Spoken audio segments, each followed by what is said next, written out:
Okay. Maybe we'll give it a minute or two for other people to arrive, and then we can begin.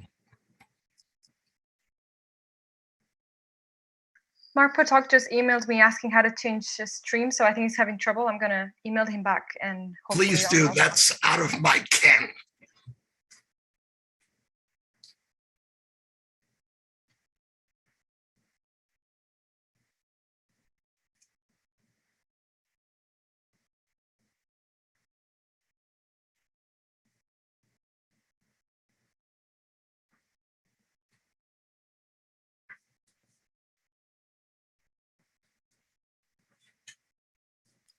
I'm explaining now to Mark how to switch the channels.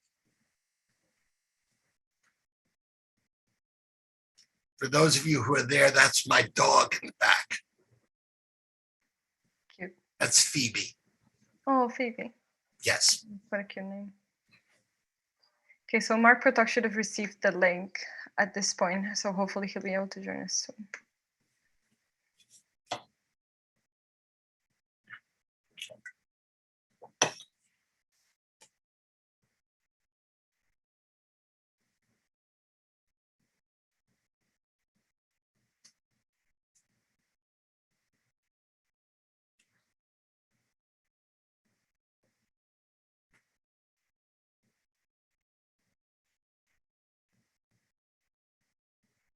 Is Mark there?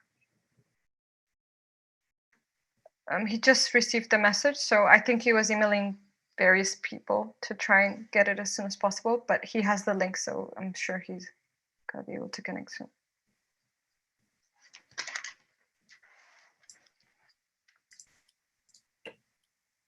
Okay, Steve, he must come now, but where is Iman Abu? Yes. We can start in a certain way backwards. Okay, I will try to find you. Okay. So I'm very pleased to be able to. Михаил, вы можете начинать.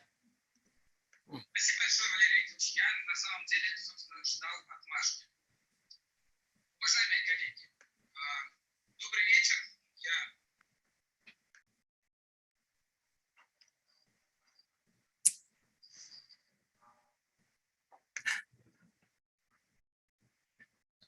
Okay, Valerie. Так, Валерий? Okay, Mark is here. We can... Марк уже. Mark is here, and I will find. Very good. Okay. I would ask you to send your questions through. Okay, Mark is here. We see you now. It's fine. That's it, I guess. And Mr. Hang on a second. Okay. Now I've gotten rid of the other. Okay, we all set now? Okay. Well, thank God that the other has been removed. Yes, everything is okay. You can start. Okay. First of all, let me thank you all for joining this session. It should be very interesting. I'm Stephen Bronner, the co-director of the International Council for Diplomacy and Dialogue. And we have two guests. And the first is Mark Potok, who's the senior fellow at the Center for the Analysis of the Radical Right, and who is a senior official at the Southern Poverty Law Center, which is one of the most prestigious and one of the most important in recent history of the battle against prejudice and discrimination. He is going to talk about the experience of the Southern Poverty Law Center in the United States, and I give the floor to him. Well, thank you. And I won't waste any time. I see we're already quite a lot into our time, but thanks to all who made this possible again. And yes, what I want to talk about, it's a very narrow topic in a sense. It's how one particular NGO, non-governmental, nonprofit organization in the United States, the Southern Poverty Law Center, what we did. or what we've done over the years in order to attempt to fight back. And, understand this is a civil society organization. We have no governmental powers. We've engaged in almost no lobbying to change laws or anything like that, but tried to take on organizations and individuals on the radical right and essentially disempower them in a variety of ways.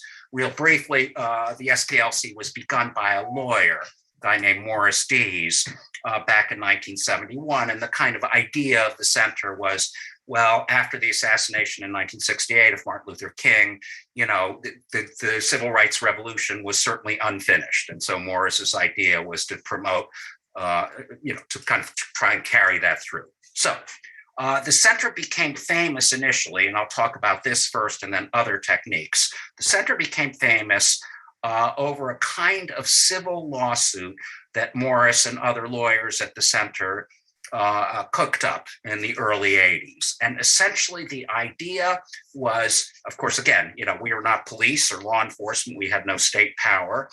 So our idea was not to put people in jail. That wasn't our job. But when something happened, say, a Klan leader murdered a Black man or whatever it may have been, we would, on occasion, when the facts were right, bring civil lawsuits against the organization and its leaders, typically, in order to come up with a financial judgment which would bankrupt them, in effect. And this turned out to be an extremely useful technique for quite a little while. So let me tell you about one of the cases and then try and briefly explain the theory behind the case. For quite a few years, Aryan Nations was a kind of compound in the northern panhandle of Idaho, state of Idaho, in the Pacific Northwest in this country. And Aryan Nations became fairly important. It was a large neo-Nazi organization. And when I say neo-Nazi, I mean, Adolf Hitler busts on the leader's desk and, swastika flags flying over the buildings and that kind of thing. So uniformed, dressed up like brown shirts, swastikas on the arm, the whole business. The reason Aryan Nations became important, it in itself wasn't all that big, probably no more at any one time than 50, 60 people, at least on the compound, but it played an incredibly important role in the larger radical right in the United States. Basically, the radical right, certainly in this country, is incredibly fractured, right? They all hate certain groups of people, and those groups overlap a lot, but there's a lot of rivalry among these groups and sort of sectors of the movement. They're always stealing each other's membership lists or each other's girlfriends, like that. So Aryan Nations held every year an Aryan World Congress. And this was a very important meeting because it had the effect of taking all these disparate parts, these often warring sectors of the radical right, and uniting them, right? Bringing together skinheads and neo-Nazis and Klansmen and quote unquote constitutionalists, all these different kinds of people, and essentially trying to build a unified movement. And they had some success. Out of the Aryan Nations came probably the most infamous terrorist group of the radical right, the Order, or the Silent Brotherhood in this country. So anyway, all that to say, for that reason, SPLC was quite interested in something that might take down, that might destroy the Aryan Nations. One day, a woman and her son, her grown son, were driving by the compound, which is way out in the country, very rural, in the middle of the night. It was about 3 a.m. The kid, for some reason, was talking to his mother in an animated way, holding his wallet. God only knows why. But somehow his wallet flew out the window. So his mom stopped the car. They stopped the car. He gets back. He finds his wallet in the ditch. He gets back in the car, but she's driving an old kind of beater of a car. She turns on the car to start it again so they could go on home, and the car backfires, makes a loud backfire. This happened before. They don't think anything of it. The car starts and off they drive. Well, the security guards at Aryan Nations thought that they were under attack by the Jews. It turned out that the leader of Aryan Nations, Richard Butler, had spent the prior couple of weeks, for reasons known only to him, saying, boys, the Jews are about to really come and get us. I've heard somehow or other that it's about to happen. It's the Jews, they're going to do us in, it's going to be war. Not only that, Butler security guards whom he armed and so on were all people who had come out of prison, who had been essentially recruited through Aryan Nation's prison outreach program. So as soon as these guys would get out of prison, Butler would hand them an AR-15, no training at all, and tell them to, keep a good eye out for the Jews and other enemies. So needless to say, they were not terribly well-trained people. What happened with the Keenans, Victoria Keenan and her son, was they went down the road a couple of miles, having no inkling that anything was up, and all of a sudden they were being chased by men in a pickup truck, one of whom was standing in the bed of the pickup truck, leaning over the cab and firing at their car. Eventually, they drove them into a ditch. They pistol whipped the son. It looked like things were going to go south from there. And at that moment, another car came down the road. The two jumped in their car with this opportunity, somebody, kind of breaking in on the scene in the middle of the night, and took off. So they were scared to death, hurt physically somewhat. And what the suit was even though Richard Butler had not ordered his security guards to chase these people and shoot at them. But the suit, basically, the idea was, he tells them the Jews are about to invade or attack. He uses these, very violent guys from prison. He arms them to the teeth. He never gives them training. He never tells them, what a security guard should do and should not do, what their role was. And so the suit basically said that you, Richard Butler, are responsible in civil law, not criminal law, for what happened. And, that's the huge difference in American law in particular between civil and criminal law, right? I mean, Richard Butler could not have been found criminally liable for that incident because he did not order those men to do what they did. So our suit was brought after the men were convicted of, I think it was aggravated assault. And ultimately won. I think it was a judgment, if I remember, of maybe $12 million. The numbers don't mean much because none of these organizations along the lines of Aryan Nations have $12 million or $1 million. But what the result of the suit was that Butler was forced to sell the compound. It was a 20-acre compound, a series of buildings, and it neutered him. It was like neutering a dog. As a result, he had no followers. He had to move into some friend of his house in downtown Coeur d'Alene, Idaho. And Aryan Nations essentially went up in a puff of smoke, along with the Aryan World Congress. So very briefly, let me just make an analogy to explain, especially for, non-Americans, the idea of the law. And here's the analogy. Say you owned a furniture store, and say that your furniture store offered as a service same day delivery, right? You buy a couch or a bed at my store, I will deliver it to your house by, this afternoon. Well, if I'm going to run a furniture store like that, I've got to have a fleet of drivers, obviously, to drive the trucks to take people their furniture. Sorry. Well, if I know that one of those drivers comes to work every day stinking of gin because he has, 5 martinis every morning or something like that, or, he's a drug addict or whatever it may be. But I know that that's the case for whatever reason. And I allow that man to drive the delivery trucks anyway. I am exposing myself to huge civil liability because one day or another, that guy is going to run into a crowd of school kids waiting for the school bus and kill a few of them. And you can believe that if that happened, I, the furniture store owner, who certainly didn't tell the drivers to go run over any school children, will be liable, and in a huge, huge way. So that's all I'm really going to say about the cases. There were a number of cases, many of them different facts. Some were a little more like regular conspiracies where the leader really did order something. But the name of the theory is vicarious liability. That worked for many years. We brought probably, 12, 13, 14 major cases. And of those, probably 7 or 8 really had the desired effect of crippling the organizations, not quite deplatforming them, right, in the sense of social media companies, but really wiping out their ability to be big actors in the movement. So that came essentially to an end. And the reason was that hate group leaders like Richard Butler, learned more and more the kinds of things not to say. So very often we would have a case where, the Klan leader says, well, I didn't order my boys, this was an actual case, to go down and burn the Black church in North Carolina. But, we were able to find video of the guy saying, we should burn those bubble-headed, N-words out of their damn churches, right? So it's almost the same. So anyway, the group leaders got much more careful about what they said. They started to put things on their websites. We are not urging any legal or criminal actions, all these kinds of things that made the suits ultimately less effective. So now we're more into my world. When I was there, I was for a time the head of the intelligence project and had other roles. I was a senior fellow there. And principally, really, I ran our investigative magazine, The Intelligence Report.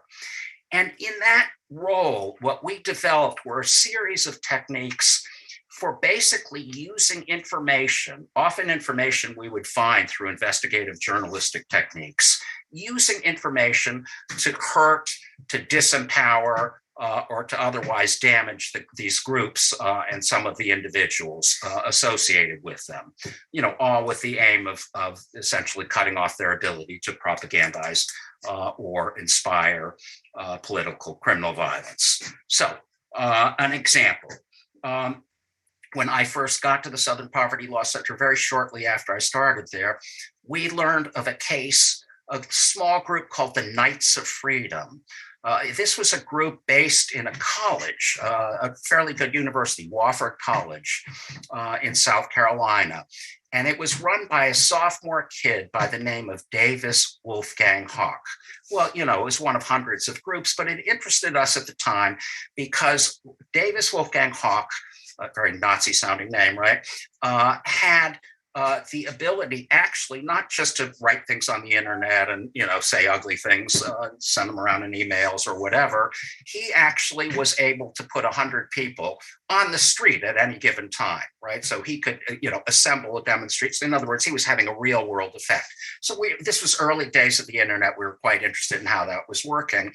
And to shorten up a fairly long story, in the end, doing background checks about this guy, I sent a reporter who actually interviewed him in his dorm room wearing his little brown shirt outfit and playing, Wagner on the background and German military music. It was really quite a scene, and talking about how he's going to be the dictator of the United States one day.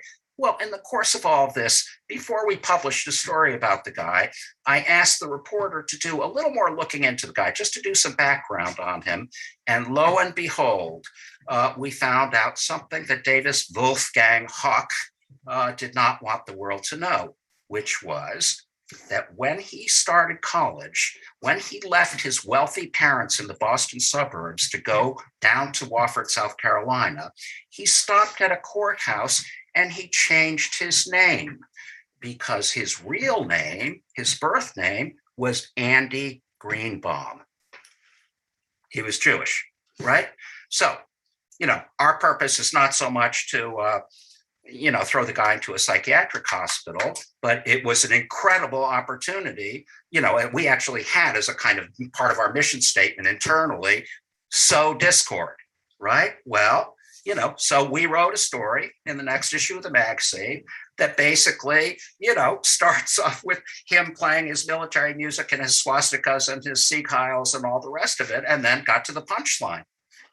And it utterly and completely destroyed the group. It evaporated in a millisecond, right? And Davis Wolfgang Hawk and his girlfriend, as he called her, Fraulein Lingerfeld, could never attend. They could never go to a skinhead gathering again, right? They would have been beaten up, maybe killed. In the end, they disappeared from the public scene. We heard about him many years later, because there was an FBI judgment brought against him for spamming. He and Fraulein Lingerfelter had become among the largest distributors in the world of male organ enhancement pills. So my punchline on that story is, I'm not sure we did the world any favors by turning a Nazi into a penis enlargement salesman, but there it is. So that's just one example. And that was a very simple one I tell because it's kind of a fun story. But sometimes these were rather sophisticated operations, these kind of using information to destroy groups. So I could go on for very long, but let me give just a couple more examples because I think they're worth thinking about. And I understand very much, I should say parenthetically, that a lot of these approaches would not work, for instance, in European countries, which have much stronger privacy laws. Probably you wouldn't be allowed to publish the fact that the guy's name used to be Andy Greenbaum, and that his mother thinks he's a very bad boy. In any case, the National Alliance was for probably 30 years the most important hate group in America. It was a serious neo-Nazi group, quite a lot more serious than Aryan Nations, in the sense that they didn't dress up in fake, Hollywood Nazi outfits with the armbands and all that. The leader of the National Alliance was a man named William Pierce, who was a tenured physics university professor before deciding that he could not stand interracial relationships and that the Jews were destroying the world, and became a full-on neo-Nazi himself. Pierce was running an organization in the early 2000s of about 1,400 members, carefully selected cadres. These were not thugs recruited out of prison. These were generally college-educated, smart, at least on some level, smart people, competent people who could work within organizations. And Pierce built up a major organization, had a major publishing house. Pierce wrote very important essays almost every week, which kind of interpreted the world to people on the radical right all over. And Pierce acquired something called Resistance Records, which was the premier at the time producer of white power music, so-called hatecore music. In any case, Pierce suddenly died in the summer of 2002. It turns out he had liver cancer. He didn't go to doctors because he thought, the Jews, right? And had always been led by that man. All of a sudden, the group is leaderless and a struggle is going to begin, right? Who's going to take over the group? Is the group going to continue to be the most important hate group, and so on? Well, right around about a month after Pierce died, we were able, through means, I can never disclose or I'd have to kill you all, we acquired a videotape of his very last speech. It was a speech given on April 20th of that year, Hitler's birthday, naturally, to his so-called leadership conference, to about 80 of the leading members of his 1,400-member group. And in this speech, he said some remarkable things. He started to talk about other white power groups and said, describe them as they're just organizations of thugs. He said the people who inhabit these groups, in other words, all the other hate groups on the radical right, the people who inhabit these groups are freaks and weaklings. He said that we should be glad that the Aryan Nations and the World Church of the Creator, then the other two major neo-Nazi groups, we should be glad that they exist because they serve to draw away from us the human defectives. So the speech went on like that, and it was quite a barn burner. And of course, it was supposed to be a secret thing, members only. But as I say, we were able to get video and audio tape of it.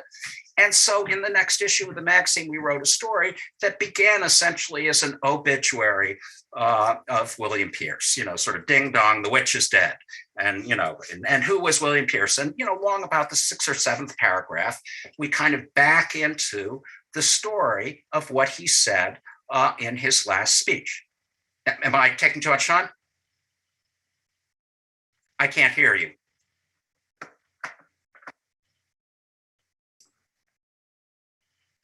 I can't hear you at all. You're on mute. Sorry. How's that?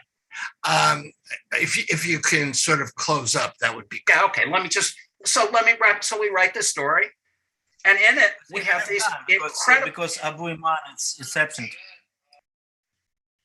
What? Let me just finish up. 2 minutes. Okay? Abu Iman from United Kingdom tell Mama they're trying to join Zoom, and unfortunately unsuccessful. I don't know why. They are trying to include her, but as I understand, they have some technical reasons in London. Okay. Anyway, let me finish quickly just to say that when the skinheads of the world, the people who were buying the products of Resistance Records, read this story, there was an explosive reaction. Explosive enough that I can't quote much of it here. But in effect, what skinheads all over the United States said was, I'll be damned if I'll buy another CD of white power music from Resistance Records. So the net effect of our story was to destroy Resistance Records, which had been bringing in almost $1 million a year into this hate group. So we destroyed their funding, and it took 6 or 7 more years to completely finish the job. But the National Alliance collapsed ultimately as a result, or at least partly as a result of that. So enough said. I just am trying to explain that we use a lot of different techniques, and again would use these kind of investigative findings to either destroy or badly hurt the groups. So I will leave it there. Okay. Is Mr. Atta there, or Mr. Abu there? No, unfortunately, by the security reasons, the system refused them to join us from London. I don't know why, but unfortunately, we lost him. So I guess under the circumstances, let's do it this way. If anyone has any questions for Mark Potok, why don't you raise them?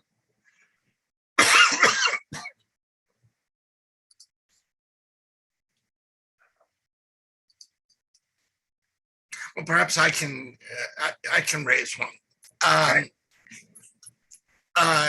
Mark, you were talking about primarily the civil rights movement, obviously. And that makes sense, since that's where the SPLC became famous. What is it? Is it doing anything with regard to anti-Semitism and anti-Muslim and anti-immigrant activity now? Yes, I mean, I left in 2017, so I'm about 3.5, 4 years out. I was there for 20 years. But yeah, absolutely. I mean, there's a whole, my sector, my part of it was called the Intelligence Project. It used to be called Klan Watch. And we looked, yes, at all of that kind of stuff. And then the legal division is huge. I would say that now they're much more active in terms of legal work. So they do a lot of pro-immigrant work, a lot of work having to do with, kids in cages at the border. They do a lot of work having to do with legal issues in the schools, including low elementary and middle schools and high schools. And, we did important lawsuits having to do, for instance, with conversion therapy, right? The idea that you can convert, a gay man into a straight man by, these weird techniques and so on. So, yeah, there's a lot of work done. And one thing I wanted to say parenthetically, because all I talked about was the Aryan nations and, National Alliance and World Church, these big, essentially Nazi organizations, a big part of it too was taking on the commentators, the Lou Dobbses of the world, the Sean Hannitys, the Bill O'Reillys. I used to go on a lot of those programs. None of those people would have me on anymore. We've become such enemies. But, sort of maybe worth telling briefly, I had what amounted to like a 4-year battle with Lou Dobbs, who used to be on CNN, and he had a show every single day in the primetime hour. And for about 20 minutes, he had this segment called The Border Wars, if I remember, in which he would spew one lie after one demonization after another falsehood. I mean, it really was quite something. And one day we took him up on a particular thing. He made a statement in which he blamed immigrants for a recent 3,000, quote unquote, epidemic of leprosy. Well, it turned out a few things. It turned out, first of all, there were no 3,000 cases of leprosy in the United States. That came from some kind of State Department document, I think it was. In any case, a government document which showed that there had been 3,000 cases of leprosy over 30 years, a fact that Dobbs did not mention, that the count had been declining every year, that nobody knew that it had anything to do with immigrants whatsoever, and that, by the way, parenthetically, leprosy's nothing now, right? They give you a weak course of antibiotics And that's the end of it. They don't send you to a nasty island off Venezuela where you watch your fingers and toes fall off. Turns out, and this was due to some of our investigative work, we knew that Dobbs had a reporter who was quoting this woman, Madeline Cosman. She called herself Dr. Madeline Cosman, but she was no doctor, had no medical expertise, no expertise in anything related to immigration or medicine. Her one claim to fame was she once wrote a medieval cookery cookbook. And Madeline Cosman, we had seen a year or two before giving a speech in which she was talking about Mexican immigrants. And the money quote was, most of them rape women, rape and molest women and girls, although some specialize in little boys and others specialize in nuns, right? Most of Mexican immigrant men, this outrageous, incredible statement. And just the idea, they come from Mexico to the United States to rape nuns? Seems like, right? You do better finding nuns in Mexico than the States. In any case, it was completely insane. And, and so the punchline is just that, I went on his show 4 or 5 times. He kept refusing to take it back. And ultimately, we got NPR and the New York Times. New York Times wrote a long, long column concluding that Lou Dobbs had a flexible relationship with reality. And, ultimately, and I'm not claiming credit for this, excuse me, but it certainly added fuel. Dobbs was thrown off CNN, and ultimately he was thrown off Fox Business as well. So, that's the kind of deplatforming that really counts, in my opinion. Dobbs was pouring poison into this society at, at a volume that was quite amazing. I mean, if we could only, take down Tucker Carlson in the same way, the United States would be a better place. In any case, enough. Long answer to a short question. Does anybody else have anything they want to raise? Ask one more. Yes. Hi again. I just have a very generic question, but so regarding the Aryan nations, I mean, they've been going on since the 70s, right? And I was wondering, Mark, if you saw a successful sort of like them successfully adapting to the online stream in, the process of grooming new members and radicalizing members online. Because I mean, I've learned a lot how like different groups have, either failed to do so or tried to just do more in-person methods of radicalization and grooming hasn't worked. And then, groups broke up and then new groups emerged. So how's the Aryan nations been able to actually? They're terrible. They were terrible. I mean, the Aryan nations basically doesn't exist anymore, but they were terrible at it. They made the mistake of every person in the early days of the web, right? You set up a website and you think it's done. You go away and you've got your website. Well, if you're not changing the content every few hours or certainly every day or a few times a week, even if you're a committed National Socialist, it gets a little boring, right? So their website was nothing. And, the funny example that kind of speaks for all the rest of their incredibly ill-fated internet enterprises was they set up a page, the Ministry of Islamic Liaison, right? Because they had decided, these were not like terribly sophisticated ideologues, but they had decided, now, wait a minute, we hate the Jews. And those Arab dudes, they hate the Jews too. So let's get together. So what do? Well, no, they don't go secretly meet, ISIS or Al-Qaeda operatives. They don't make a trip to the Middle East. They don't go to Syria, right? They put up the page of the Ministry of Islamic Liaison. And, it's 3 or 4 paragraphs long. It's probably still up there someplace on the Wayback Machine anyway. And, it accomplished exactly nothing. So that particular group was incredibly bad at it. And, I think all of Pierce's recruiting was by word of mouth and through the prison ministry, which was quite effective. And, but obviously, if you're recruiting from prison, you're not always getting the highest quality operatives. So. Thanks.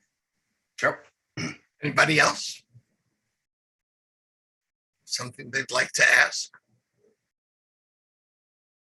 Maybe I can ask one more question, not to overload you, but one of the things that I found in talking about bigotry is projection. A good example would be probably the first blockbuster film in American history was Birth of a Nation, which is a positive history of the Ku Klux Klan. It was a spectacular event. And one of the things that's involved in it is the idea, Mark mentioned this in a way, of Black men raping white women. This was inherent, and this particularly existed in the post-Civil War period, supposedly. Now, of course, in reality, it wasn't Black men who were raping white women, it was white men who were raping Black women. And this phenomenon, I think, exists. It certainly existed in the 1920s with regard to Jews and proto-Nazi or Nazi groups. The conspiracy wasn't one of Jews, it was a conspiracy by the Tool Society or whatever.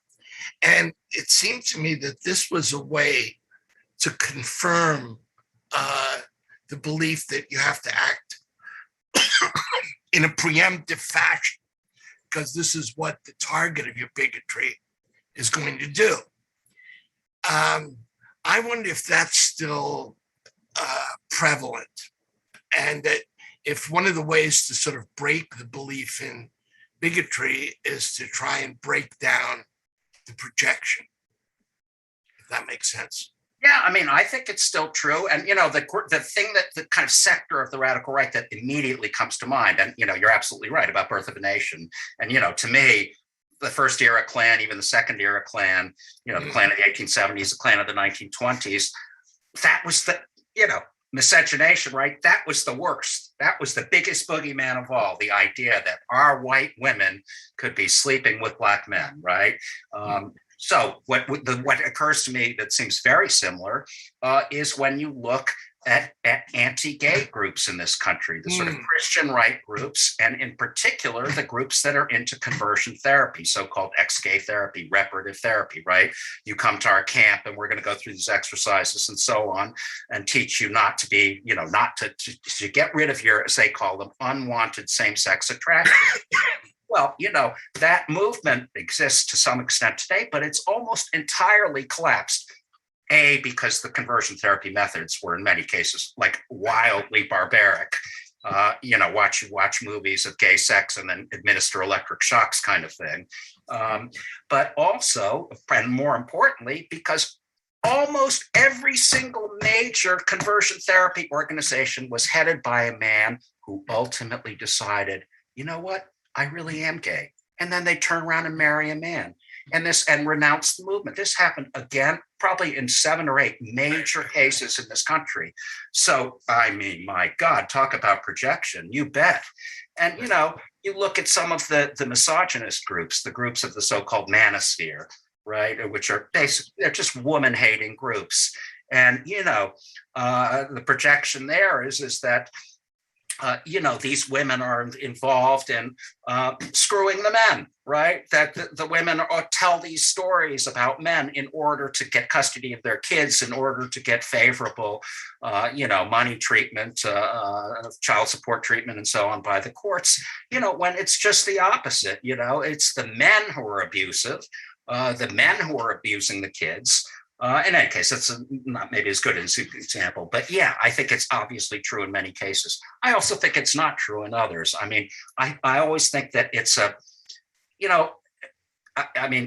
I think Dr. Hinton mentioned this, but in any case, the idea of, first of all, I think it's worth saying that the radical right in America, in all of these countries, is not a product of sort of trivial causes, right? I mean, there are these huge socioeconomic changes going on, and it's a reaction to those changes. So when Donald Trump or somebody on Fox News says, oh, the reason the guy in El Paso murdered 23 people was because he watched violent movies when he was a kid, or he was smoking too much dope, or his mommy didn't treat him well, or if only he had a girlfriend or a psychiatrist, it would all be well. So you often hear so-called experts making the claim basically that, if we could get a psychiatrist attached to each one of these people in the movement, it would go away.